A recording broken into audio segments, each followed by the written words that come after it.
عمومی طور پہ کہا جاتا ہے یہ دنیا والے ہیں یہ دین والے ہیں، اور یہ دو تقسیمات کر دی جاتی. یہ تقسیمات ہمارا دین ہمیں نہیں سکھاتا ہے. دونوں پلڑے برابر رکھو، دنیا بھی اور دین بھی. اصل دنیا کیا ہے؟ ملا رومی بولے چیز دنیا از خدا غافل بدن. دنیا ہے کیا؟ خدا سے غافل ہونے کا نام دنیا ہے. وہ آپ چاہے ممبر پہ بیٹھ کے غافل ہیں یا دکان پہ بیٹھ کے غافل ہیں، وہ آپ دنیا داری کر رہے ہیں. یہاں مقصد لوگوں کے دل اپنی طرف موڑنا، لوگوں کی جیبیں ڈھیلی کرنا، لوگوں میں اپنے آپ کو محبوب اور اپنے آپ کو جو ہے وہ لوگوں کا مقصود بنانا، اپنے بت کو تراشتے رہنا کہ لوگ پوجا پاٹ کرتے رہیں. یہ ممبر پہ دکانداری ہو رہی ہے. اور دوسرا دکان پہ بیٹھا ہے لیکن سچ کا دامن نہیں چھوڑتا.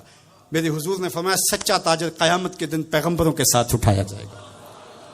تو دنیا اور دین یہ دونوں ساتھ ساتھ چلتے ہیں.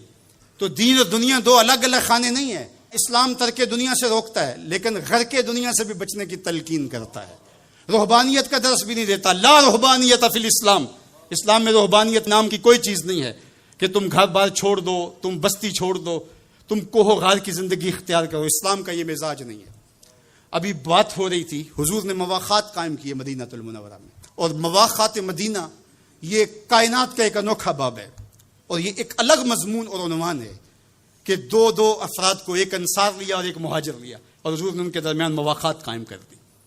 تو حضرت ابو درداء اور حضرت سلمان فارسی کے درمیان حضور نے مواخات قائم کی. تو جن کے ساتھ بھائی چارہ تھا وہ پھر حال پوچھنے جاتے تھے کہ میرے بھائی کو پریشانی تو نہیں ہے. تو حضرت سلمان فارسی گئے حضرت ابو درداء کے گھر. تو دیکھا کہ حضرت ابو درداء کی بیوی وہ عام سے کپڑوں میں تھی. تو انہوں نے کہا کہ میری بہن یہ کیا ماجرا، میلے کچیلے واجبی سے کپڑے. تو کہا کہ تمہارے بھائی کو دنیا کے ساتھ کوئی رغبت نہیں ہے، عورت آراستہ ہو.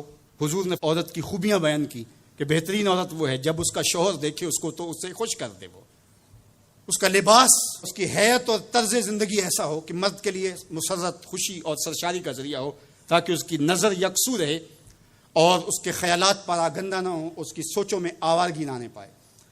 تو کہا کہ تمہارے بھائی کو رغبت ہی نہیں ہے دنیا کے ساتھ، اس لیے مجھے اس کی کوئی ضرورت نہیں ہوتی. خیر حضرت ابو درداء آئے تو کھانا لائے. تو حضرت سلمان فارسی نے کہا کہ آپ بھی کھائیے. کہا میں روزے سے ہوں. کہا کہ میں تو نہیں کھاؤں گا جب تک آپ نہیں کھائیں گے.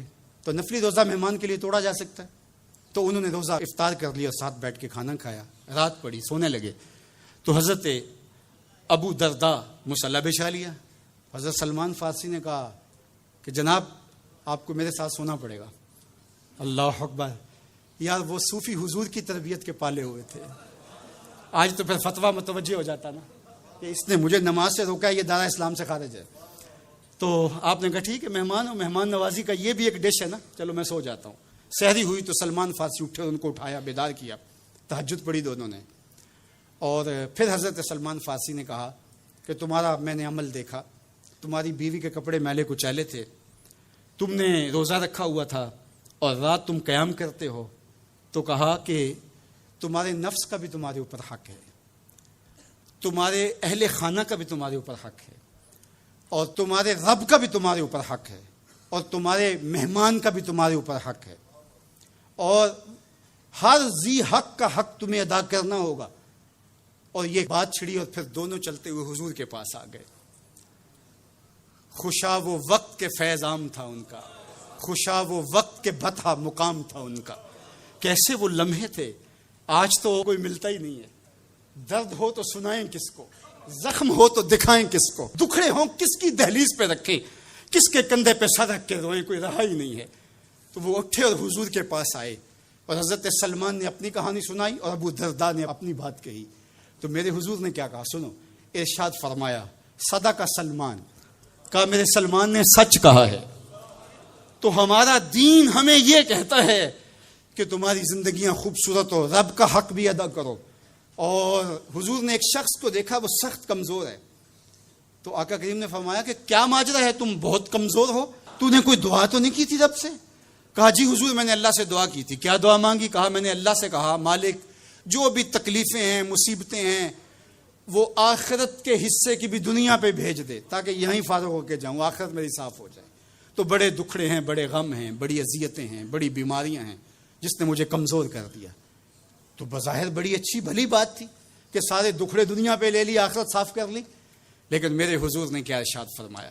فرمایا تم نے یہ کیوں کہا کہ آخرت کے دکھ بھی دنیا پہ مل جائیں؟ تم نے یہ کیوں نہیں کہا ربنا آتنا فی الدنیا حسنۃ وفی الآخرۃ حسنہ، اللہ دنیا میں بہتریاں دے دے، آخرت میں بھی بہتریاں دے. وَكَذَلِكَ جَعَلْنَاكُمْ أُمَّةً وسطا. جب تک ترازو پورا نہیں رکھو گے، جب تک دونوں پلڑے برابر نہیں ہوں گے، تم آگے کبھی نہیں بڑھ سکو گے.